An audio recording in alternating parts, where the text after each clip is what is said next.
All right, everybody, welcome back to the Mindful Hunter podcast. I'm your host, as always, Jay Nichol, and this week we are here with Rachel Atila, who is down in Reno for the sheep show. Rachel, thank you very much for making the time in what is most likely an incredibly busy week for you. Jay, thank you so much for having me on. I am super excited. It's been a long time coming, and I know that there's a lot of us out there that are ready for the world to go back to normal, so we're just trying to keep the good fight going. That's awesome. So I noticed you put up a post the other day that actually had like one of those Facebook reminders from, I think it was like 2013. Yes. That you had been at Sheep Show back in 2013. So how many years have you have you made it down for Sheep Show? This will be, oh gosh, you're asking me to do numbers and I haven't had that much coffee yet. We can round up.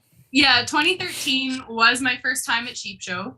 Okay. I started doing the trade shows and going the trade show circuit a couple of years into guiding back in 2009. Funny story from Reno, Nevada. Eva Shockey, when she first came back over from Australia when she was doing her business degree down there, she and I met for the first time at Rumbolian's just down the road here.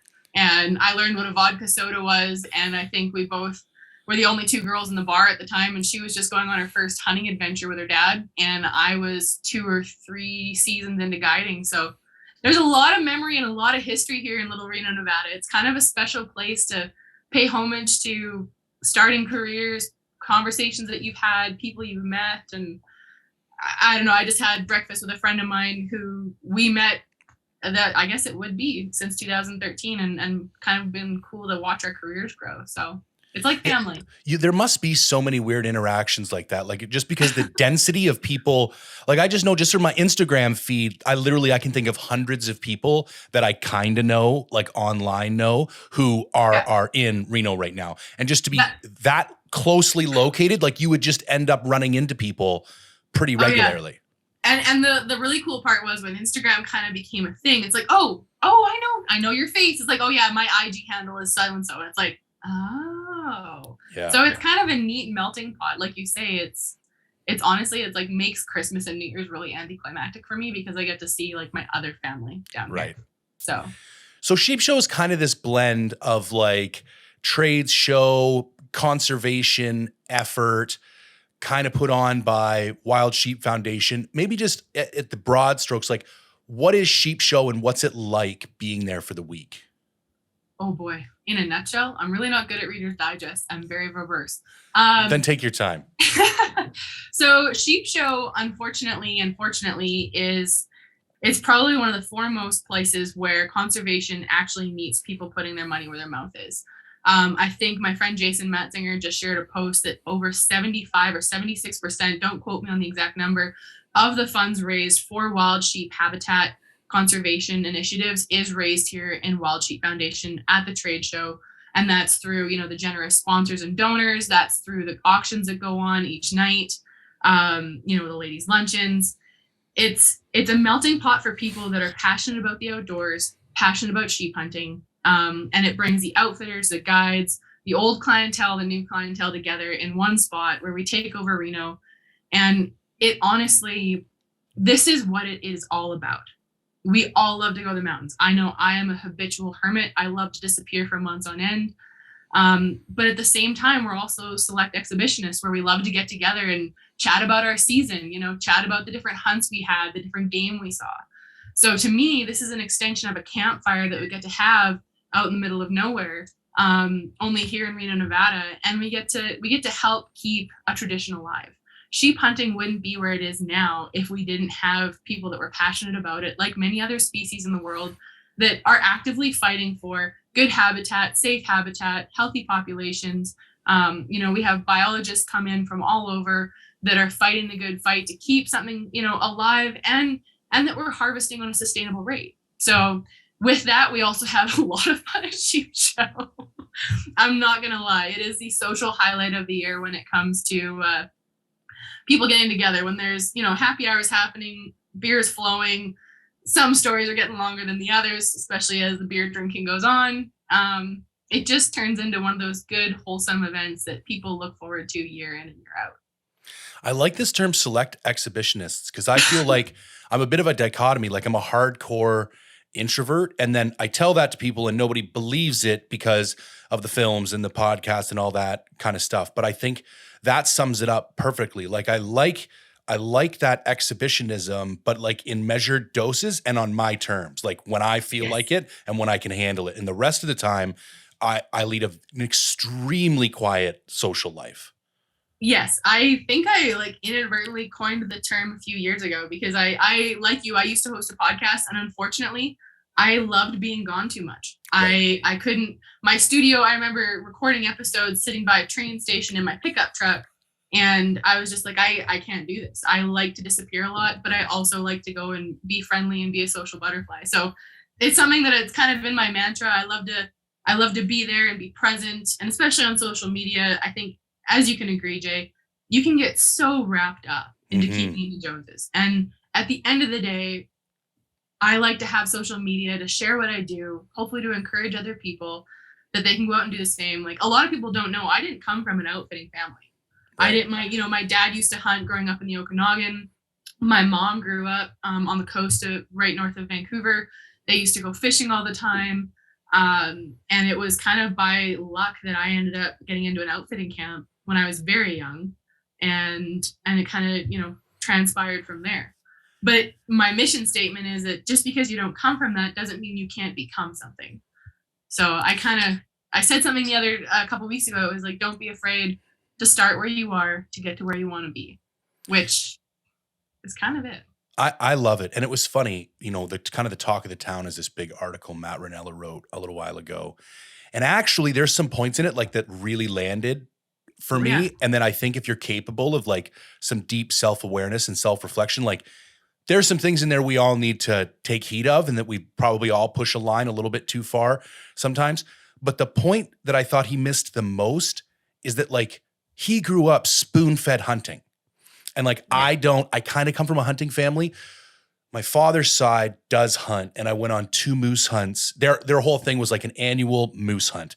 So like, week, end of a logging road, Northern Ontario, very important to my father and uncles and grandfather. And I went twice when I was just talking to my dad about this yesterday. It was either 12 and 13 or 13 and 14. But then nothing before that, and then had a big falling out with that side of the family and didn't do anything else for really almost the next 15 or 20 years. And then when I was in my early 30s, I'm 43 now, and decided that I wanted to get back into hunting, if it hadn't have been for social media, especially as an introvert, like I'm not the kind of guy that's going to go join BHA and do stream cleanups to meet people. Like I'm not comfortable like that.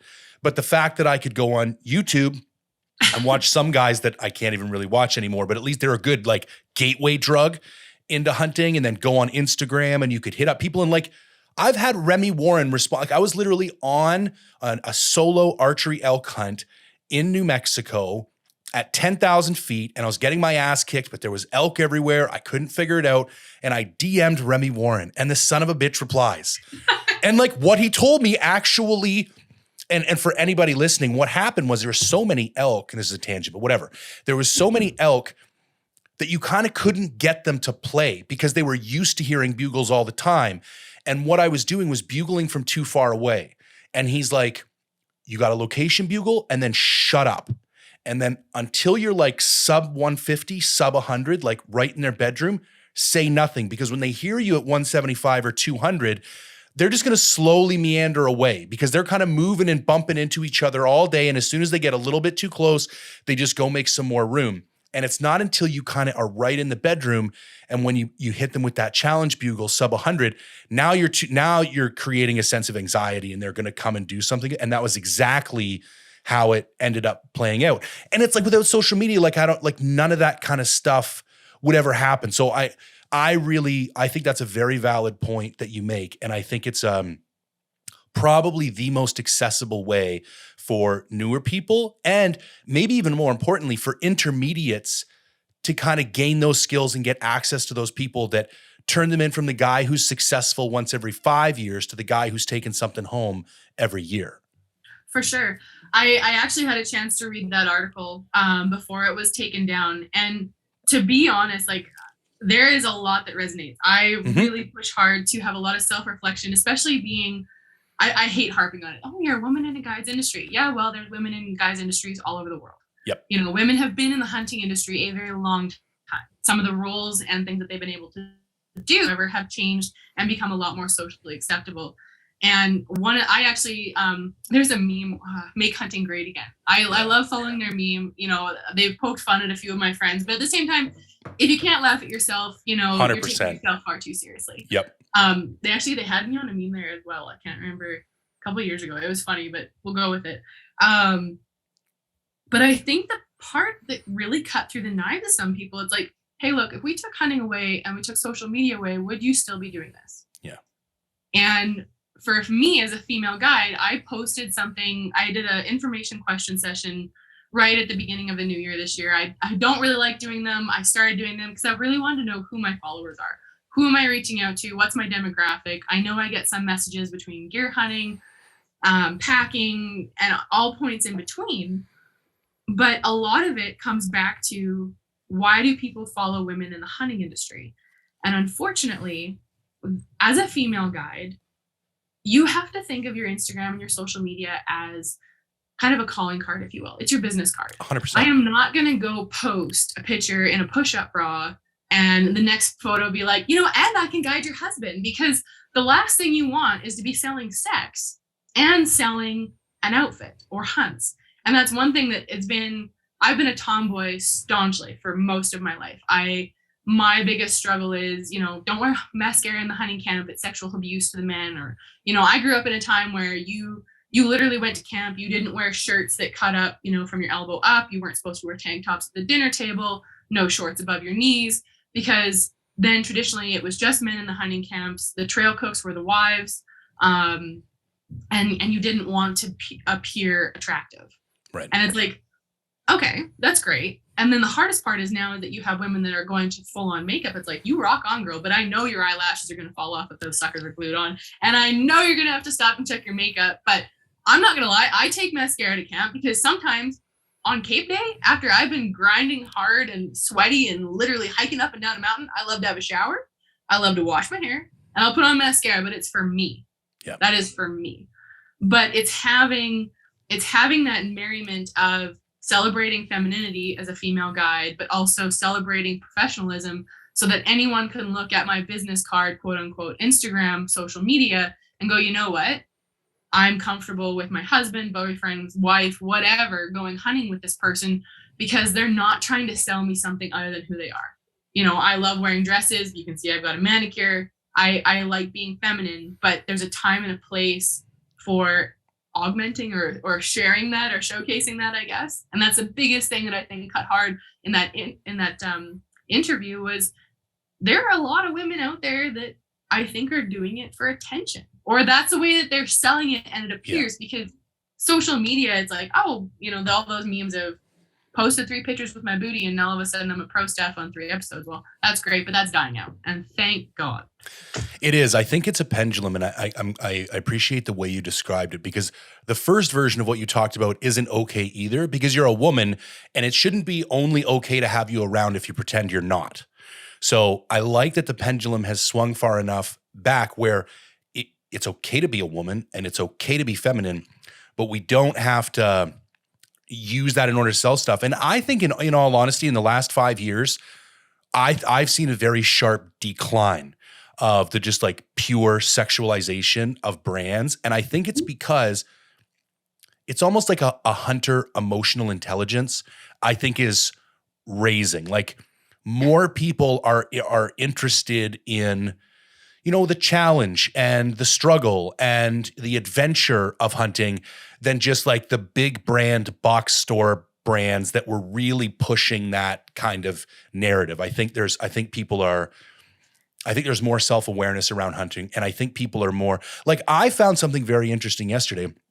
I was looking at, I think it was Clay Newcomb's feed, and he had a post, I think it was Onyx had done a big survey about the reasons that people hunt. And like the vast majority said the food thing. And I almost did a post about it because that's one thing I kind of want to challenge people on. Because I think if people were really truly honest, like there's a lot easier ways to get food. I think it's important. I have a young daughter. I feel very proud that most of her diet is wild game. But like you can also get some pretty great organic grass-fed beef these days that was like humanely raised.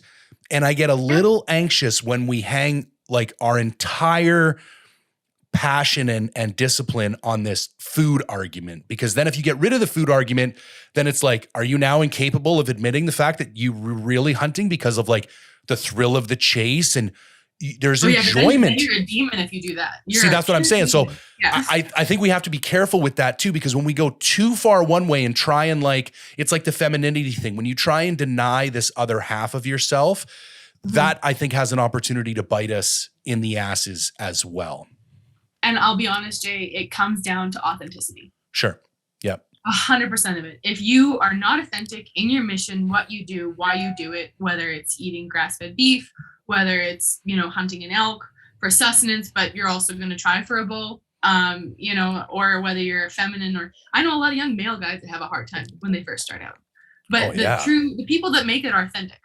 And I think that's the biggest thing, is that if you are not authentic, just like, those Instagram stars that, they do it for the chase or whatever their promotion is, authenticity reigns true. You either have to work at being fake to a point where you believe it yourself, or eventually it just dies off. And I think that's one thing that has really reigned true. I mean, there are people that have bought outfits before I have, but at the same time, I've had different disbeliefs and my own insecurities that I literally have had to work through, because I believed there was a certain way that I had to go about getting an outfit, find the husband, find the outfit, do it together. And I kind of just started having to call, I don't know if I can swear on this, but bullshit. Oh yeah. Yeah. I was like, what, this is crap. I don't need to have this certain, step-by-step process in order to get an outfit. And the last couple of years, I just started diving into it and being like, you know what, I can do this. Do I want to do it by myself long term? Hell no. Oh my gosh, the work that goes into some of the most successful areas, you cannot do it if you do not have a good team behind you. Yeah. But those teams, they are born of people that genuinely have the same passion for the calling. And that's what it comes down to. But I do think there is something we need to be careful about. And actually, my friend Alex Templeton, she's a rancher out in Missouri. One of the things that I hate people saying is, oh, the meat's organic. Well, if you look up organic by definition, you have to know exactly what's gone into that animal. What if that deer walked through a field that had been sprayed with some certain pesticide? That's technically not organic. Yeah. And I I'll give her a lot of thumbs up for that, because we don't know what game we're eating. We eat black bear.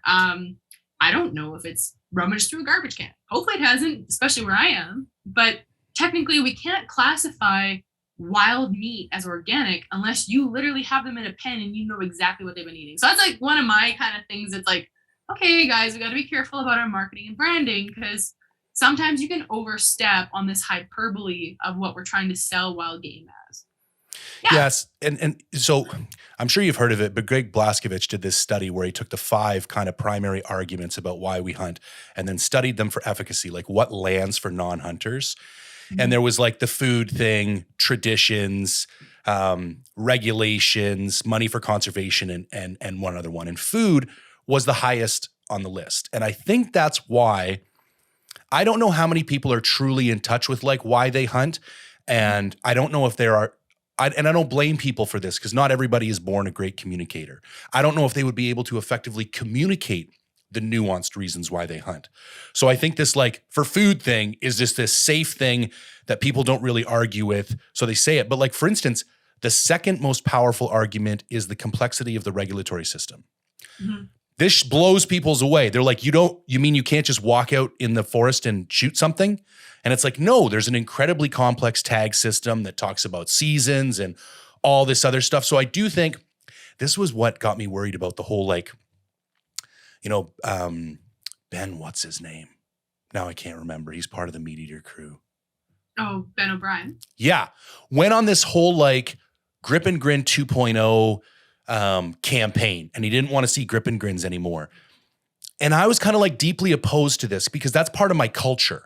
Like I have pictures of my father, like black and white pictures with a moose in the 70s. And it's like, I do think we can go too far. Like, it's interesting. I think you need to color how you talk about your culture, but if we give up too much of how we talk about our culture, then I think we lose the culture itself. And for me, grip and grins are like that. Like, I think they need to be done tastefully. I think there's a line. You don't need to be like jumping up in the air and there doesn't need to be blood all over the place. Like, I think you could make a tasteful grip and grin, but it's also not something that I want to give up entirely because I think we'd lose something.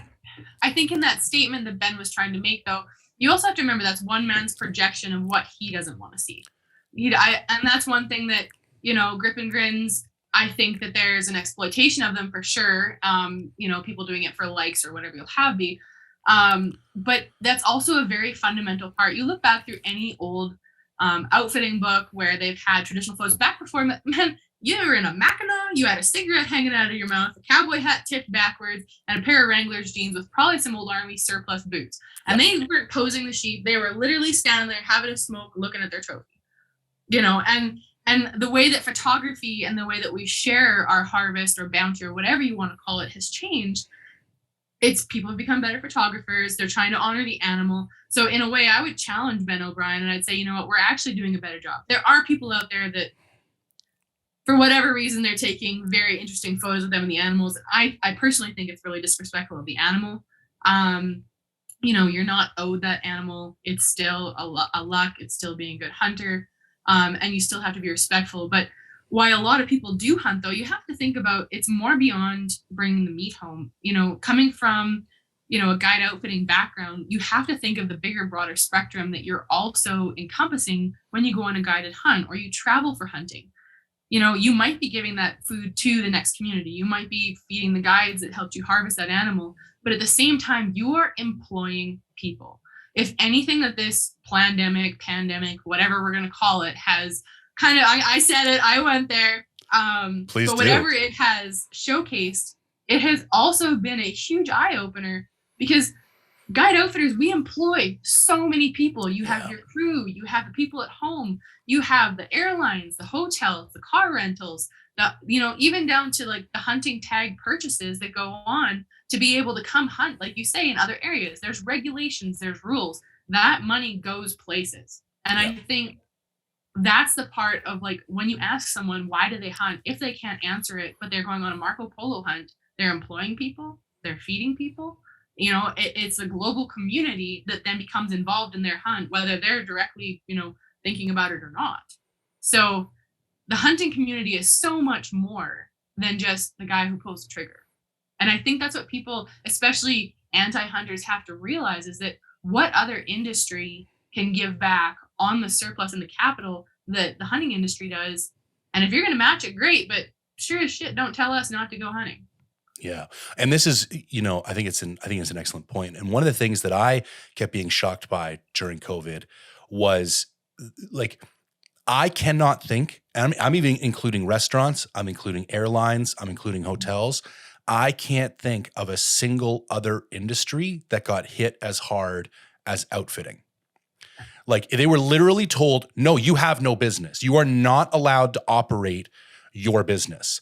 And like, at least restaurants, after the first initial thing went to 50% capacity and they could still, I'm not going to debate, but studies, like this is the thing I don't understand. Like, so at 50% capacity, you're still going to have people walk into the mask. You're still going to make them sit down. They're going to take off their mask to eat. So there's still going to be airflow. You still have your fans running. So what do you like? I'm sorry. No, it's insane. I can't work out right now, but I can go to the shopping mall. So don't even get me started. I know. I'm going to lose my shit. You can't go work out, but you can go to Costco and purchase all the. No problem. Like shoulder to shoulder. Anyways, everybody. I think finally the sentiment is shifting there, and I think we're all on the same page. I think we're 2 or 3 months ago. Even I think it was further. We're much closer to a rational understanding, the public, I believe, now than we ever have been before. I still think the government is out to fucking lunch, personally, but at least the people that I hang out with and the people that I talk with, it used to be very taboo to even question anything that was going on. And I think where people are freely questioning the decisions and what's. Yeah. Canadians were too nice. We're like, way we too want to nice. go with the flow. We don't want to ruffle feathers.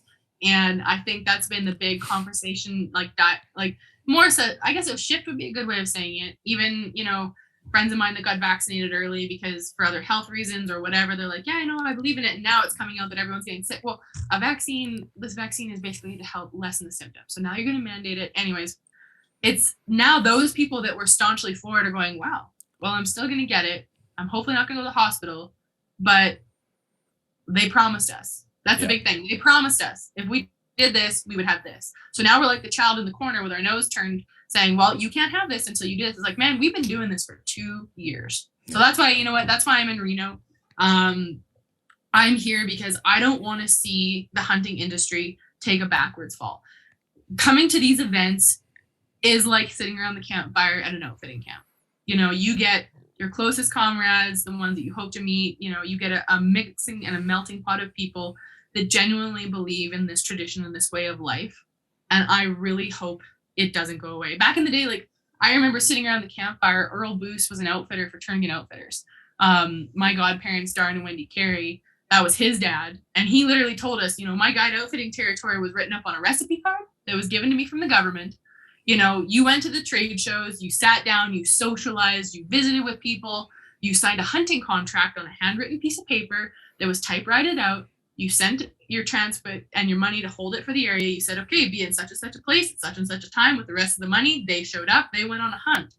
Nowadays, like you say, with Instagram now, you can stalk them on social media. You can look at their, you know, all their photos from the season. You can go on their reference list. But the thing that we're holding on to so desperately is the old traditional part of the handshake. Coming, meeting the outfitter, having the events. That's, if anything, you know, we're working so hard to try and keep that from losing just one other thing of our tradition that, you know, I hope in my lifetime I don't see. See, and I think there's something that needs to be said too about the fellowship of hunting. Like I do most of my hunting by myself. I kind of like it that way. But I've been fortunate enough to be on a few outfitted hunts. And if I look who I actually text on a regular basis, might be like 7 or 8 people that I would let's say at least once or twice a month. There's probably less than 10 people. And off the top of my head, 3 of those people are dudes that I randomly met in an outfitting camp. We might not have even been paired up together. Like we just happened to be in the same camp. Mm-hmm. And most of those dudes are like from 3 or 4 years ago. And I've never actually met them again. Like, but that experience that you have is like, it's so powerful because it's new and there's adventure and you're both in this different place and it's very exciting and there's all this adrenaline and the friendships that you form out of that. It's like being a kid at camp. I never went to camp, but I'm going to assume it's like a kid at camp or like kind of like war buddies, but not really because that's way more intense. But it's got that same kind of vibe to it. And I don't think like I'm not going to just randomly meet somebody and go hunting and develop that. So I do think that's it's an admiration, I think. When you go into hunting camps, like there's a mutual respect for people that came in from, whether you're coming in from horse crew or you're just got flown in from backpack camp. Like there's an admiration that I think hunters have for each other. It's like, holy crap, man. Like you just hiked 10 days. You might have killed a ram on day 3 and then you had to hike 2 days to your airstrip. Like there's that appreciation, I think, that hunters more than anything, and same with like other industries where you work hard and you still are gritty, like ranching and whatever have you. But I think it comes down to people, it's a respect thing. Yeah. You know, I respect that you go and do that by yourself. That's a lot of work. I literally, you know, I can't think of one person that wouldn't go, wow, man, that's tough. You know, because everyone else, it's like, oh, that doesn't sound that hard. And then you put them in a backpack and they go do it. They're like, oh, crap, I'm going to die. Like, where's my taxi? I'm going to put a thumb out. It's like, oh, no, that's another 100 miles this way. Good luck. Yeah. But until they experience that, people, they just don't know how to appreciate it even. Yeah. Until you strip. That's why I love guiding. Until you take someone, I mean, nowadays we have Garmin's and InReaches and all this other stuff. But until you strip someone of everything that they show up as, whether they're a high professional CEO of a company in downtown New York, you give them a gear list and you say, meet me at the airstrip or meet me at this outfit. They get dropped off. There is nothing more humbling when you hear that plane take off and fly away and there's that deafening noise of nothingness. And a lot of people, men and women, are like, holy crap. That feeling of being insignificant in the world, like they can't comprehend it. And until you are there living it, breathing it, feeling it, and realizing how small and minute, it's so humbling. And I think a lot of people really, they haven't had that opportunity, but as a guide, to see the transformation from the day one that they get there to the end of the day, where you've seen each other at your best and your weakest times, I think that's what really builds those bonds. I know I stay in touch with a lot of my hunters. We had some good wrecks, we've had some bad wrecks, we've killed stuff way too far from the airstrip, and we've had to really band together to share in the packs to get the load to the airstrip. That's old-fashioned friendship. You've had to rely on each other in a forced friendship on a 10-day span, or even if you go hunting with friends, there's another level of bonding when you are surviving together.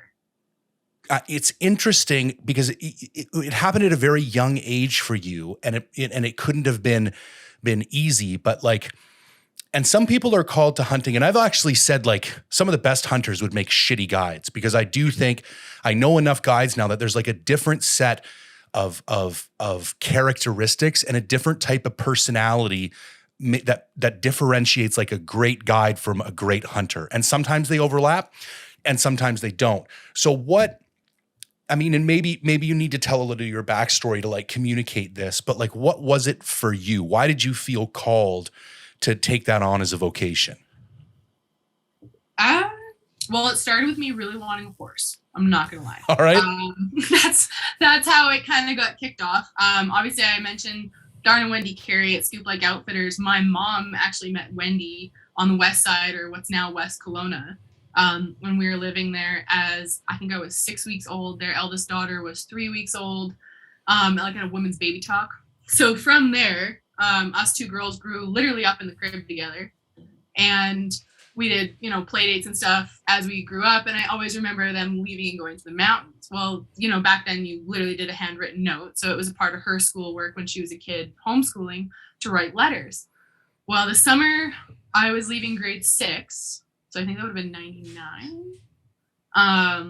I was asked if I wanted to come up and be a playmate. And come up there literally to go horseback riding. And at the time, I had just started taking horseback riding lessons.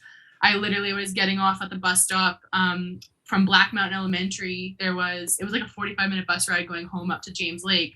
And the hairpin corner, as we know it in the Okanagan, used to be what is 8 Mile Ranch. And my first job in elementary school was I would shovel some of the stalls before the trail riders showed up. And I wasn't tall enough to saddle the horses yet, but I would get to go on some of the trail rides. So once a week, I think I got to get off at the bus stop in the spring when they started up trail rides and get to do that. And then that transferred into looking at the classifieds, starting to call people in the newspaper if I could come see their horses after school. And then they'd ask where my parents are. It was really confusing. But that summer I got to drive north, and from Kelowna, BC, you kind of have this bubble as a child of your awareness circle, I'll call it. And I was oh yeah, I'm going up to northern BC. And I'd been to Calgary and Edmonton once or twice, but very vaguely remember the distances. And I remember driving with my grandparents. We learned how to water ski that summer on some old wooden skis.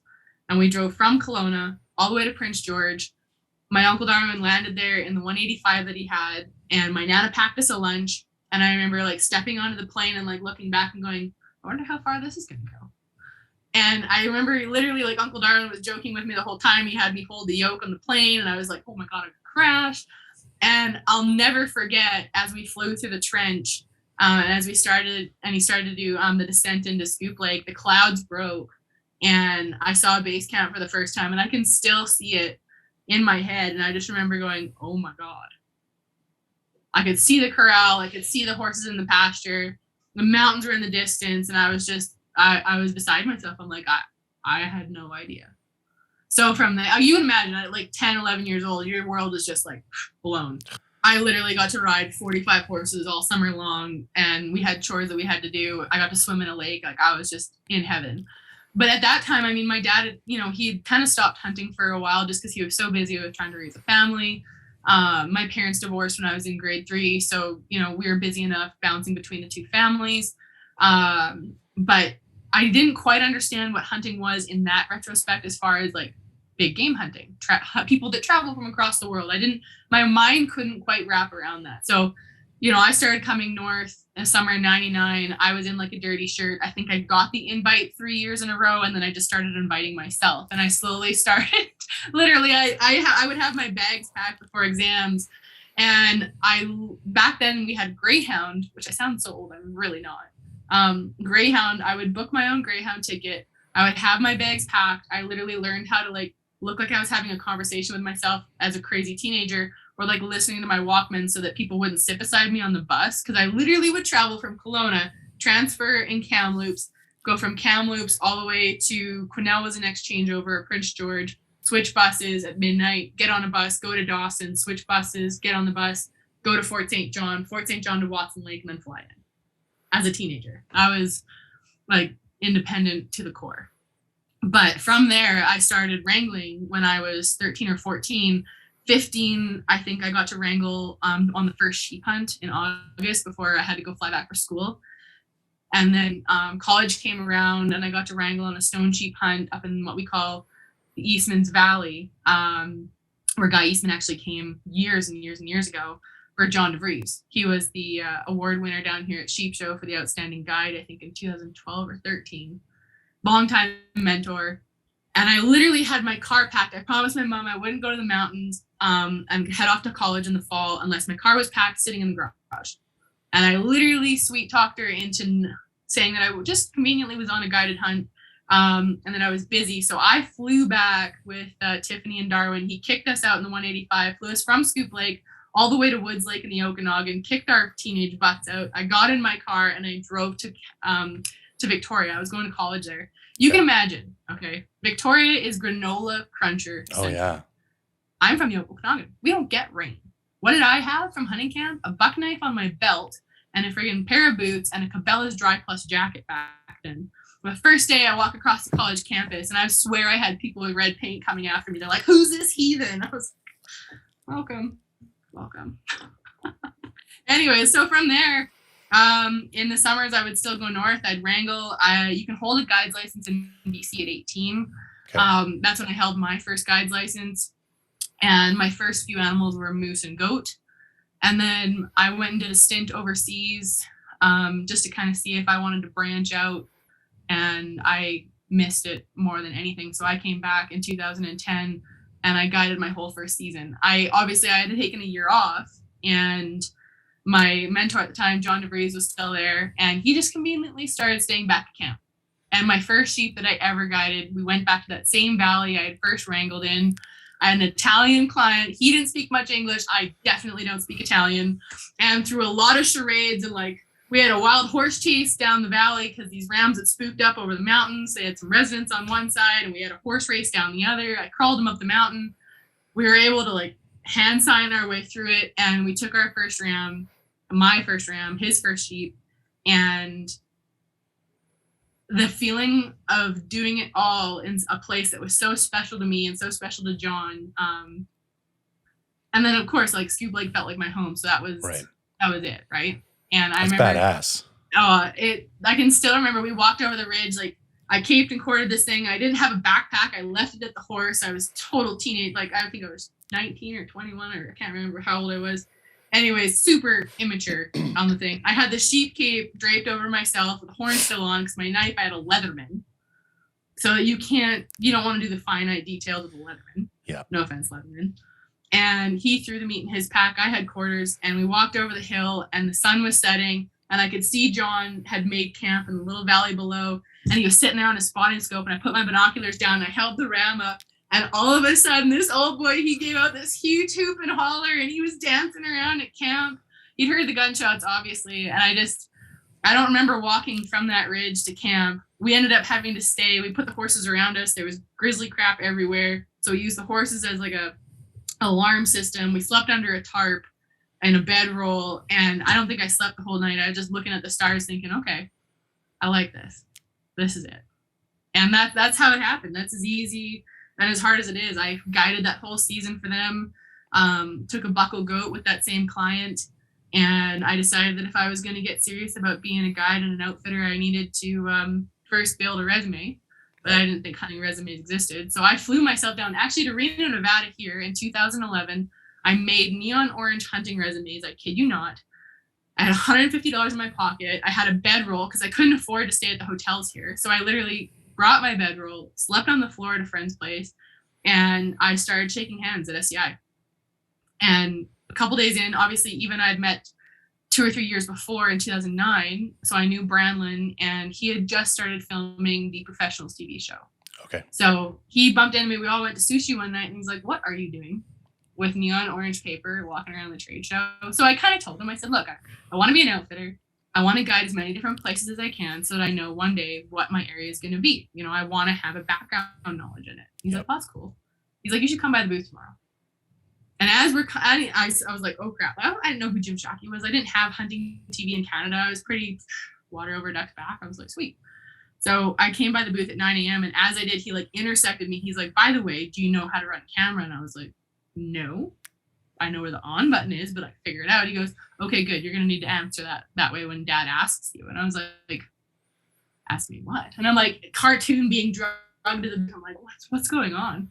And Jim said, if you'd like to work for us, I'd like to hire you to, run camera for our 3 different outfits and have you on as a rookie guide for our professional series. And I'm pretty sure I looked like deer in the headlights, mouth open, trying to comprehend, like handshake, figure out what I just did. Because I also, at that point, it was Saturday, I had just lined up a whole season. There were 20 no's to every one yes, but I had lined up a whole season. So now I had to go tell all these outfitters, hey, I'm so thankful you gave me a job, but I have to decline it now. Right. So, and that's kind of how it started. And, I got some great advice from Jim over the years. Praying a lot for Miss Louise right now with everything that she's going through. But, and that's how it happened. I think that's where people, for people that want to get into guide outfitting, you have to start somewhere. I was a guide for years and I wanted to go work for Harold Grindy. And the only job he had available was a trail cook. And there are a bunch of other guys that wanted to be on horse crew that obviously weren't going to go trail cook. And I was like, sure, I'll come trail cook for a hunt or two. And by the end of it, I was backpack guiding the next year. And then I was helping run horse crew the next 4 or 5 years after that. So I think a lot of people have to take a dose of humility to start smaller to get to where you want to be in an outfit. You can't just walk in, even if you're a great hunter, you can't just walk in and expect to be the top guide. Yeah. You have to really prove your worth and show what you're talking about, because at the end of the day, it's customer service. And that's what, saying, a lot of great hunters, but then it may not be good guides. It's because good guides are also really good at customer service. Yeah, and that when I talked about that earlier, I think that was everything. And I also think there's and I don't want to make a judgment value on this or a value judgment on this, but some people can find, okay, here's a prime example. I was a shit personal trainer. I was a personal trainer for years for a really high-end place here, Studio 55 in Vancouver. We used to do all the movie stars and shit. And I'm a shit personal trainer because I will not care about you more than you care about you. So if you kind of don't give a shit when you show up, I sure as fuck don't give a shit. But the people I know who are great guides, and I know a couple of them, in a way, they kind of care more about those people than those people kind of care. They've got, because especially when you're talking I'm thinking of my buddy Tim in Alaska. He takes dudes on hardcore sheep and grizzly hunts. And there's times during the hunt where your hunter breaks. And it's his thing is always you're always trying to see how far you can push them without pushing them too far. Because if they break, it's a lot harder to get them going than it is to just keep them going and reduce the kind of pressure and slow things down a little bit. And just thinking that, I'm a shitty hunting partner too, because I've got one speed and it's go. And if I can keep up, great, let's party. If you can't, all right, we'll catch you back at the truck. And that's a pretty shitty attitude. But the people who I know who are great and who create great experiences for the people who go with them have that more open and caring disposition. Even the guys who are rough around the edges and come off as all hard and gruff, there's still that almost empathy or sensitivity to the people around them. And they want them to have that kind of world-class experience. And it's more about the hunter than about their own experience. But as a guide, that's I'm glad you said that. That's a fundamental thing. As a guide, a lot of young guides get so caught up in, we're gonna go kill this big bastard ram and I'm gonna take a picture and it's gonna be awesome. Right. We're gonna pack the whole thing off the mountain. It's well, that's great. But you realize you wouldn't have a job if that hunter wasn't there paying your wages. Right. that's one thing Wendy told us when we were kids. She's like, smile, they're here, they're paying your wages. If we don't have customers, you don't have a job. That's what it boils down to. And I think that obviously there's a finite amount of detail, and I would agree with that. You have to be able to give them the experience that they want. There's some people that, you're never going to make them happy. You're never going to make them happy, but that's a personal reflection of their own inner battle that got going on. And as a guide, you have to be part-time psychiatrist. When you're sitting on the mountain, a lot of times guys talk, people talk. But a lot of times my job is easy because they want to be there. Right. Whether it's a lifelong mission, they're going after a certain amount of species, or they want to learn a different animal. They're there because they want to be. And so it makes my job easier, even on the days when they don't want to be there and it's raining, we haven't seen game, you're doing all the right things. That's when you get excruciatingly humbled, because you can be in the right place at the right time, waiting for everything to line out. And if the game's not there, the game is not there. You cannot beat yourself up. You can be in the most prime stone sheep area. And if those sheep, if you haven't patterned it right, or the sheep are moving through an area, you can't magically make them appear.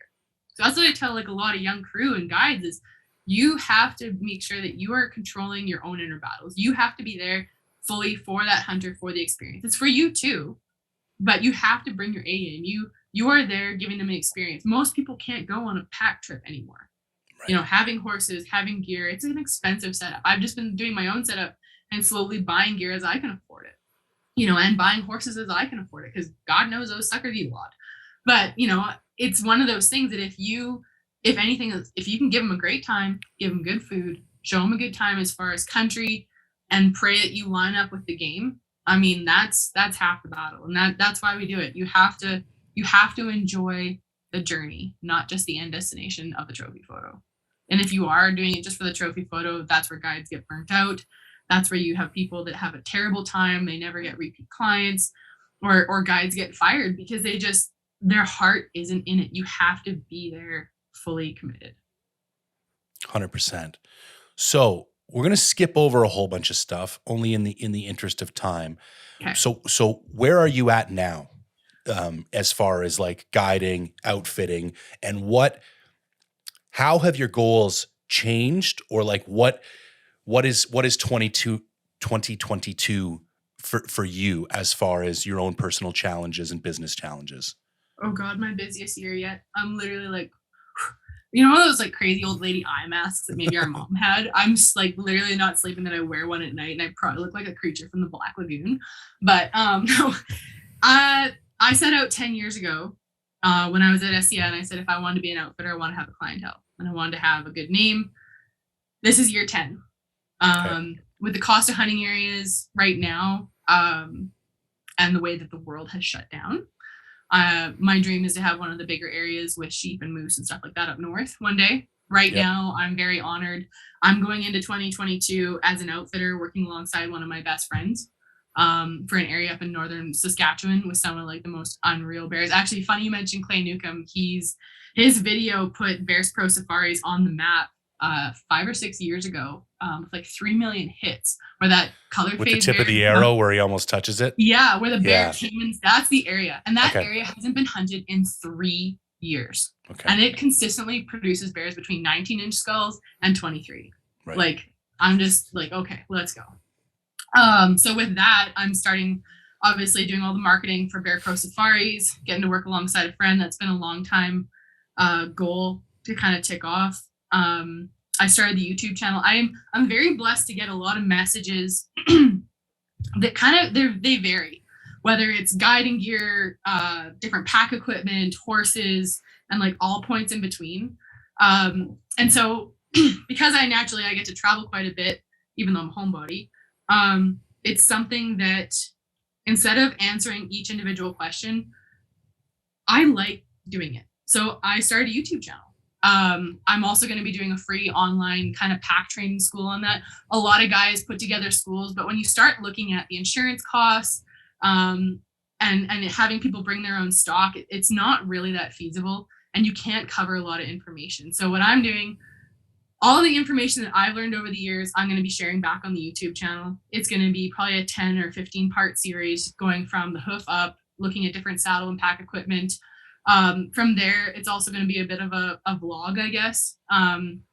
Getting to show some of the behind the scenes stuff that goes into getting the area ready, all the travel I do, kind of the different inspirational messages that I've tried to help share and promote to other folks, and interviews that I really want to do with some of my friends or people that I really look up to.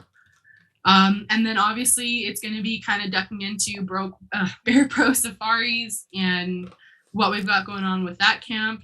And there's a few other things down the road I can't quite allude to yet, because it's not quite solidified. Sometimes I get so excited that I'll spew stuff out and then I'm like, oh, well, that didn't happen. Like I was writing a children's book. It still is in queue.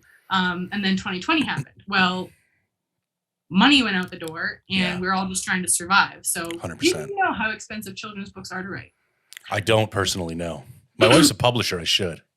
Oh, well, there you go. Maybe I have to talk to you. But so anyways, like those are the big things. Running in the area, starting the YouTube channel, being able to share and learn with information that I've kind of squirreled away over the years. So those are kind of the two big projects that I've got. Bear Pro, we're going to be kicking off mid-May to go up to the area. So that'll be taking me through to July 1st. I'm going to be traveling back and forth to the Okanagan to help get that set up. Headquarters is in Alberta just for all the baits and equipment, instead of having it all the way in Saskatchewan. Right. And then after that, I'm going to be staying home in BC. I've got a few clients that, depending on, hopefully if the border stays open, I might take up to the Northwest Territories, and maybe do a couple of guided hunts, just specialty guided hunts up in northern BC for some outfitters. Okay. But I'm actually, I set out to try and hunt a stone sheep last year, but I had everything in the book work against me, and I ended up working more and guiding and running camps than actually hunting. Right. So I'm hoping a girlfriend and I are going to be able to sneak away and maybe do a backpack trip round 2. So that's the plan. And then going into the fall, it'll be, the biggest thing, I mean, the gift and the blessing of social media is that you can show too much. And I think that's kind of been the detriment I've seen in northern BC with everyone showing where they go and what they do, is that people are very smart nowadays. Mm-hmm. You can figure out people's honey holes. So I don't know if it'll be a YouTube video unless it's all like tight shots. Cause I honestly, that whole, what's that Go Hunt deal where they put literally the animals on the mountains where they were shot. I literally told those guys years ago, I was like, don't you dare bring that to Canada, because our wilderness is a lot more vast than what you guys got down south. And there are people that if they have not done the research and put in the time and the due diligence, people will die on the mountain. People do not understand that, like, Canada is vast, especially in northern BC, and it is very unforgiving. So I think that's where in sharing on YouTube and social media, it'll be sharing more of the process rather than the scenery, feel good, inspirational music shots. You know what I mean? So we got to keep our honey hole secret. So as far as Bear Pro goes, do you still got spots for spring 2022? And if you do, how do people get a hold of you to like get the info about that? And what's a hunt look like? How many days? That type of stuff. Yeah. So with Bear Pro, we're running the season. We could do a 6-week season. Right now we've got down to 5 weeks. We have 1 week of return clients from 3 years ago. And then we've got about 3.5 other weeks, depending on what happens here at Sheep Show. But if people want to know more about the area or costs and stuff like that, wow, I need another cup of coffee. If people want to know more about the area, they can definitely hit me up on Instagram at Rachel Atila. Bear Pro does have an IG account at Bear Pro Safaris. There is an old website that I literally am trying to pull off of the web, which is a really time-honoring process. But www.bearprosafaris.net is the new webpage, and it does have an email news link that we can do. But the fastest and quickest way, hit me up on my Instagram or Bear Pro, and I can send you the information. I am going to be exhibiting. I will post a booth number in process with Nooms on Safaris, good friends of mine. Because we were so late getting everything kind of squared away with the unrolling of Bear Pro for this year, because it wasn't actually going to run. Okay. I kind of talked to my friend. I was like, look, let's get this rolling. Unfortunately, booth space are kind of been all chewed up, but I will be here for Sheep Show. The booth space will be announced. I am going to be walking the floor at Safari Club International, And then that's happening next week in Vegas. And then also, I believe Western Hunt Expo in February. I'm working on getting a booth space there. So sweet. The hunt typically, people arrive on Sunday. So Sunday's kind of your unroll day, Yep. get your gear sorted. The bears aren't morning people, thank God. One of my best friends in the world is a bear outfit, Jeff Lander. He owns Primitive. Yeah. And I go up there every year to the point now where I just kind of like go up and hunt my own areas and stay with him. And I'm like, the same thing. I got invited X amount of times, and now I don't need an invite anymore. I'm just like, I'll see you. I'll see you mid-June. Yeah. He won't let his hunters go out before 4 ever. Yeah. He's just like, listen, it's a waste of time. You're going to blow out the areas. He has a very target rich environment, and it's more about finding the right bear than a bear. And especially those old stud boars are just, they're lazy, they're fat. They want to come out when it's a nice warm afternoon and all that kind of stuff. So I think that's something people don't understand. Like, people want to do this like hardcore hunt every hour of the day. And bears are that one species where I always tell people, like, you're just going to blow up your spot. Just stay home until that, at least early afternoon. That's when you're really going to start to see the right bears. Yeah, no, exactly. I love that they're not morning people, and it works for us. So the usual hunt day, there's world-class fishing up there. Okay. So up in northern Saskatchewan, walleye, trout, pike, Dolly Varden, I'm pretty sure. I'd have to double check.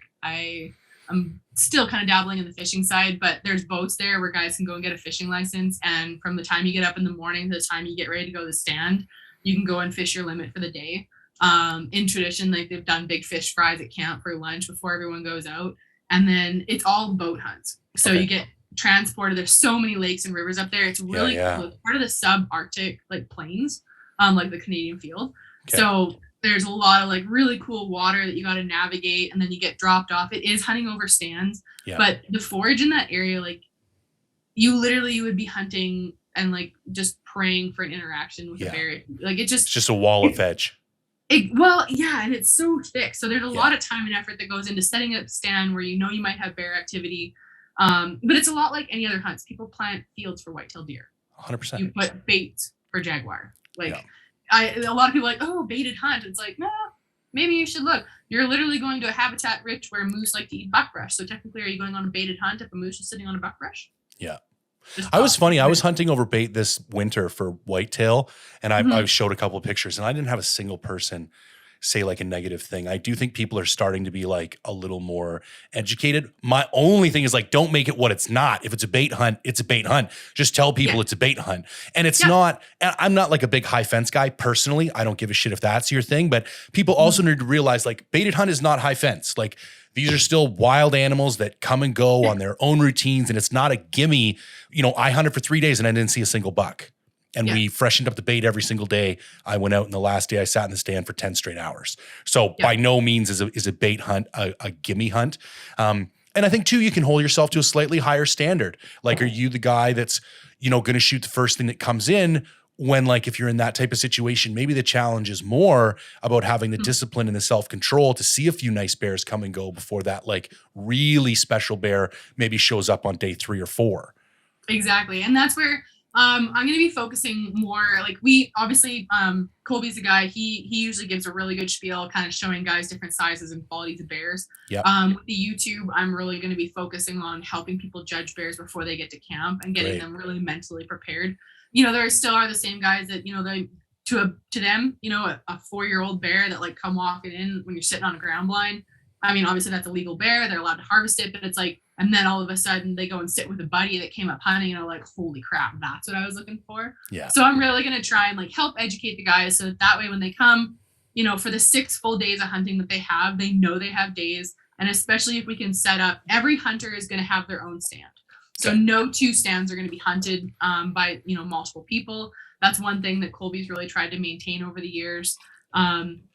And the really cool part is that, before the area got shut down 3 years ago, just from COVID and everything else, is that I think like 60% of the clients came back were all repeat clients. Like that, that's a testament, 100%. A lot of people, if they've got good food, good camp culture, and good critters, that's the recipe to success. So with Bear Pro, I'm super excited. definitely hit us up on the DM. We got a few dates that I'm going to be working with. It does require some travel because we are up in the west part or northeast part of Saskatchewan. So, but that's something that, with Google Maps and Garmin's, it's super easy to find as long as you're good at following directions. Yeah. Awesome. Okay. In the interest of time, there's a ton more. We'll have to get you back on because there's a ton more shit that I want to talk to you about. Okay. But what I would like to do, because people are going to get pissed off if I ask them to leave questions and then I didn't actually share any of them. I've got some questions from Instagram. Maybe we'll rapid fire these things as much as that's even possible. What's your favorite cartridge? And I believe, and you can interpret this anyway, because that's literally all they said. And I know the first thing is going to be, well, like for what? But I'm just going to say what they said. Favorite cartridge. Favorite cartridge, I do like a 270. It is a super easy, low maintenance cartridge. I get a lot of guys that are afraid of their ammo. A 270 is a great all-around caliber. It's all in shot placement, guys. So super easy. I get my my friends to start on that. Doesn't have a whole lot of kick. Love it. Okay, looking into doing a combo doll caribou, he specifically says when's the best time of year to do so, but I know you actually have a lot of specific experience. Maybe dive into that a little bit deeper, and if you had like area recommendations or outfitter recommendations or I think time of the year, anything, what should somebody be thinking about if they're looking at doing something like that? Okay, first off, are you going to go horseback or are you going to go backpack? That's going to be your main indicator because there's only 2 outfits in the Northwest Territories that offer Ghana and Arctic that do horseback hunts. Okay. Then you're going to want to look at, doll sheep are great all year round. They're obviously going to have a thinner coat earlier on. They're going to get a little woollier towards the end of the season. The big thing then comes down to caribou. Do you want an early season caribou that's, dark horn and velvet? That's going to be running you, I think the last week in July is when caribou open. They start rubbing their velvet off kind of beginning middle of August. So towards the end of August, you'll get more of a hard horned, naturally like darkened, and then they'll start to get that white racing stripe. So I would kind of work backwards from there. Do you want a dark horned antlered animal or do you want a velvet caribou? And then work backwards. So go from there. Okay. On a side note, I'm planning a fly-in caribou hunt for my old man this year. So I'm probably going to hit you up offline later for some caribou hunting tips. Cause I was actually on an archery elk hunt in that kind of northern region, kind of, we'll just say west of Fort Nelson. And I got 85 yards to within a bull caribou, and even though I wasn't even hunting for them, but I have zero caribou experience. And I'm super excited for that hunt specifically because I don't. So I'm going to hit you up. One line, guys, all you need to know about caribou, they're dependably undependable. The moment that you want them to run towards you and you're waving a flag, they might see a squirrel and bugger off the other direction. So you're never going to beat a caribou. If you got a caribou running the other direction, you might as well wave hi and say bye. If you have a caribou, you're always going to want to try and intercept them, especially like when I guide archery caribou guys. Ones that are running the other direction, say sayonara. These ones that are coming at you, try and set up for a play. That's the easiest way to put it in a nutshell. Okay. I love it. Do you remember Mike Keeley? I do. He's a good friend of mine. I assumed he would abuse me on here. So he asks, did you learn why Mike wears leather gloves on the coast hunting goats? Yes, and it's not just for style. Let me tell you, I got absolutely humbled when it comes to that freaking shrubbery over there. Everything is trying to kill you. So yeah, it's a duly fact. Noted, Mike. Duly noted. Yeah. Devil's club. You talked about this a little bit earlier, but maybe sum it up in a couple of bullet points. Advice for somebody interested in becoming a guide. Figure out where you want to guide. A lot of people, they ask me that and they say, well, I'd love to learn how to guide. It's like, cool, what do you want to learn how to guide? Right. So start with that. If you want to guide sheep, go to a sheep camp. You might start out as a jack of all trades, skinning hides and wrangling. That's the best way to learn. If you want to be doing bears, hey, have I got a skinning job for you? That would be the biggest thing. If you want to start out guiding, figure out what you want to guide or eventually work towards, and then start asking those outfits for, a small time role. That's the best way to do it. And be humble, work your way up, because the best guides I've known can do every role in the outfit. And sometimes you have to when crew goes down or people need a hand. So awesome. Last one. Can you make a living guiding? And how do you maintain a guiding lifestyle in the long run? Which I think is particularly appropriate from you because you've been doing this for a while. So this is a loaded question. It's easier for guys. If you're a woman, I don't know if this is male or female or, I think it's a dude, Jasper Richer. So there you go. So what people don't know is I used to guide 9 months of the year. I would do the trade shows. I'd go to New Zealand. I'd then come back and do spring bear. And then I'd go to the mountains and guide sheep. And then I'd finish out doing buffalo for my Kamet. And then I'd go to do whitetails. So I literally worked 9 months of the year. Right. 3 of the months were trade shows and Christmas. That is not sustainable long term. Right. I literally lived out of a storage locker.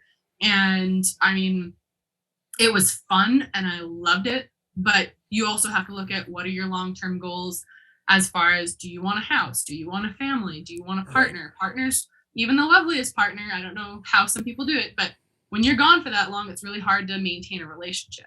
One thing I did set out to do is I wanted to live that wild and crazy side of chasing the seasons. I knew it wasn't, a long-term solution, so I did it for 5 or 7 years.